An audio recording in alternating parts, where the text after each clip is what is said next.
అసలు శబ్దమే ఎంత ధర్మాత్మక. రామో విగ్రహవాన్ ధర్మ అన్నాడు ఆయన. దైవభక్తి ఏమిటో చెప్పినవాడు, దేశభక్తి ఏమిటో కూడా చెప్పినవాడు.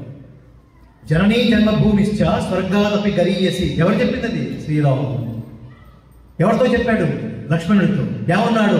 అపి స్వర్ణమయీ లంక నమే లక్ష్మణ రోచతే జననీ జన్మభూమిశ్చ స్వర్గాదపి గరీయసి లక్ష్మణ.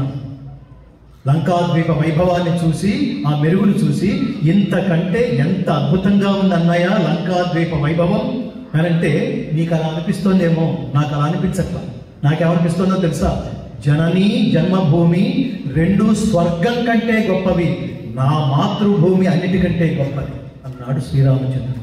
ఇది కదా నేర్చుకోవాల్సి. మిగతా మతాలని, వేపాటువాదాలని ప్రోత్సహిస్తూ ఉంటాయి. ఒకడు కన్వర్షన్ పేరుతో, ఇంకొకడు ఈ లవ్ జిహాద్ వీళ్ళ పేరుతో. మరి మనం ఏం నేర్పిస్తున్నాం? మనకి ఇలాంటి ఐడియాలజీలు ఉన్నాయా? ఇలాంటి ఐడియాలజీలు ఉన్నాయా? మనది కూడా మతమే అయితే మతాలకు ఒక జబ్బు ఉంటుంది. ఆ జబ్బు ఇదే.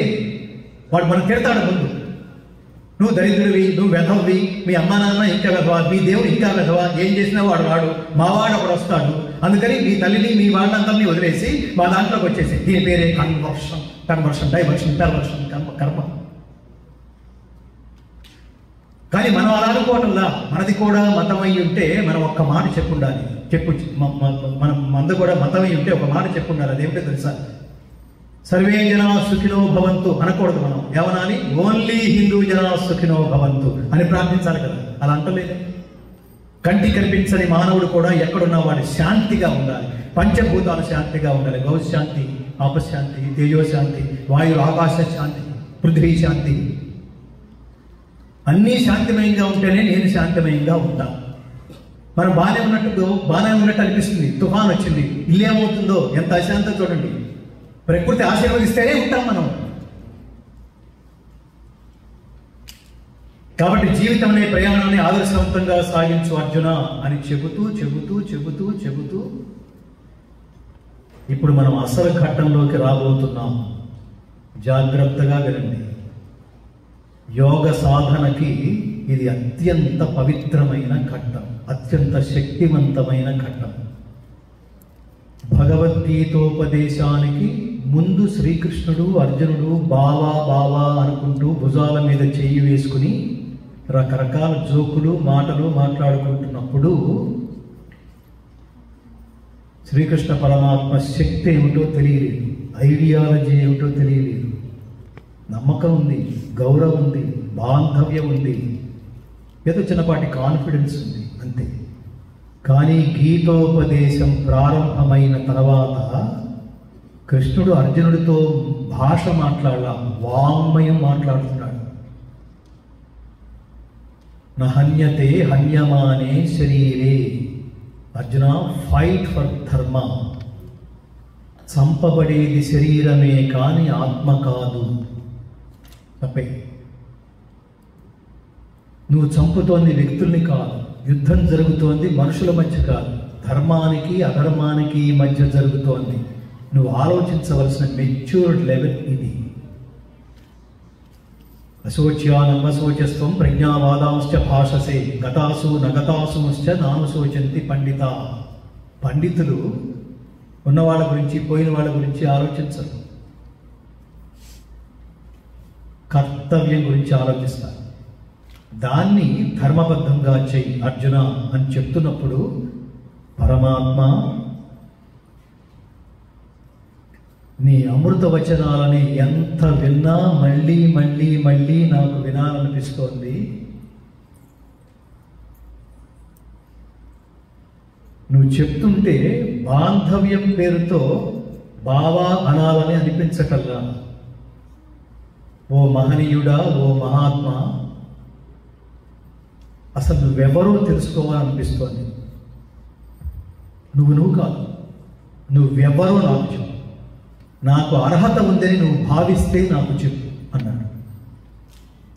అర్హత లేకపోతే నేను ఎందుకు వేసుకొని తిరుగుతాను ఈ లగేజ్? అర్హత ఉంది. నేనెవరో చెప్పమన్నావు కదా, ప్రహ్లాదశ్చాస్మి దైత్యానాం. విభూతి యోగం. విభూతి అంటే ఐశ్వర్యము లేదా మహిమాతిశయము. పరమాత్మ ఇంతటి సృష్టిలో, ఇంతటి సకల చరాచర ప్రాణికోటిలో ఏ వస్తు విశేషాలలో సమధికంగా సుప్రతిష్ఠుడయ్యున్నాడో తన లీలా విభూతుల్ని చెబుతున్నాడు, వివరిస్తున్నాడు అర్జునుడికి. ప్రహ్లాదశ్చాస్మి దైత్యానాం కాలః కలయతామహం మృగాణాం చ మృగేంద్రోహం వైనతేయశ్చ పక్షిణాం.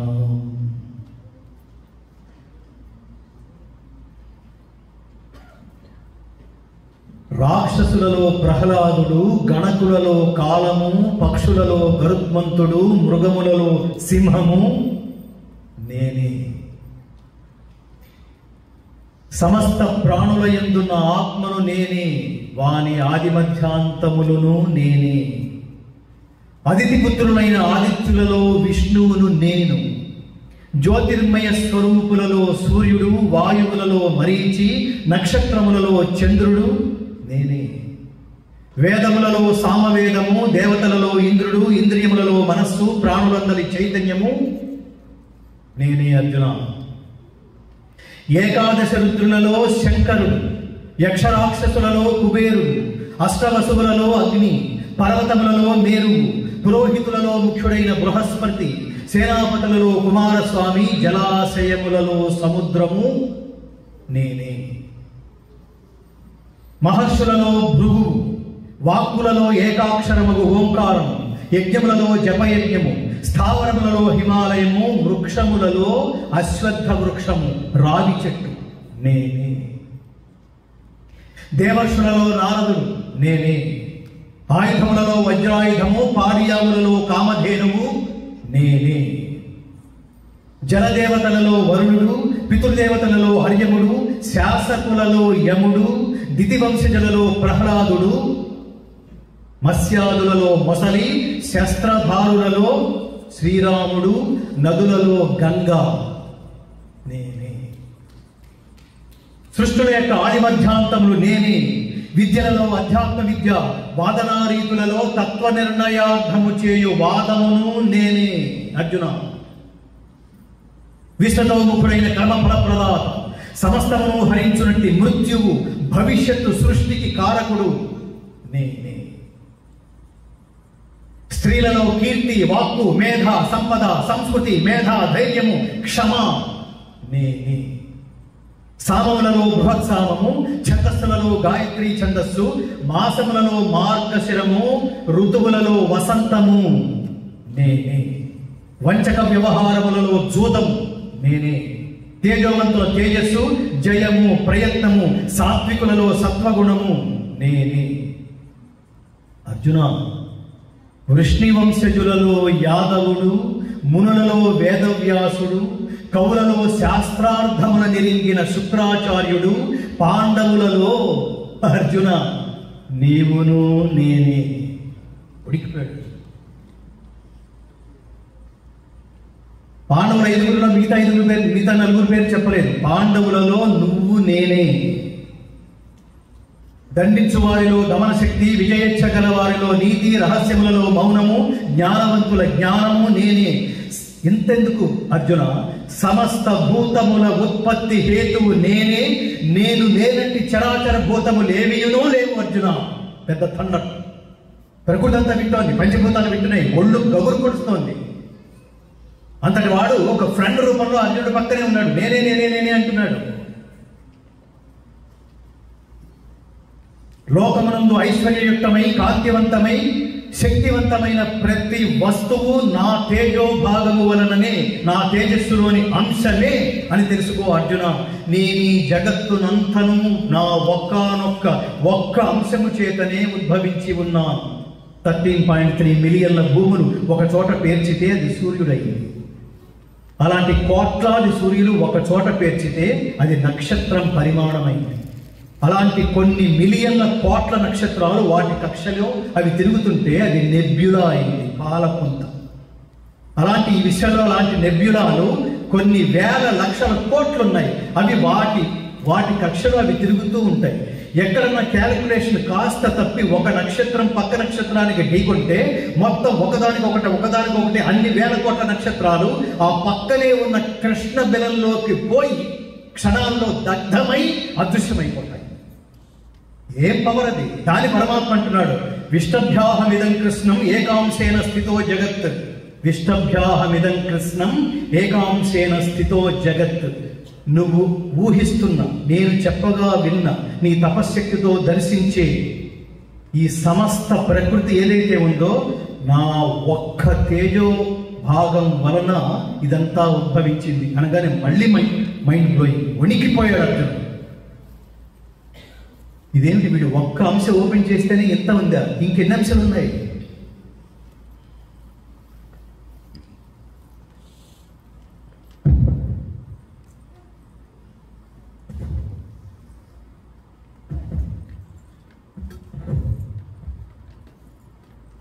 తీరుకోవడానికి అరగంట పట్టింది అర్జునుడికి. మళ్ళీ ఒక ప్రశ్న వేశాడు. ఇప్పుడు కొంచెం టోన్ డౌన్ చేశాడు. పరమాత్మ, ఇప్పుడు ఇవన్నీ చెప్పావు కదా, అందులో ఉన్నాను ఇందులో ఉన్నాను,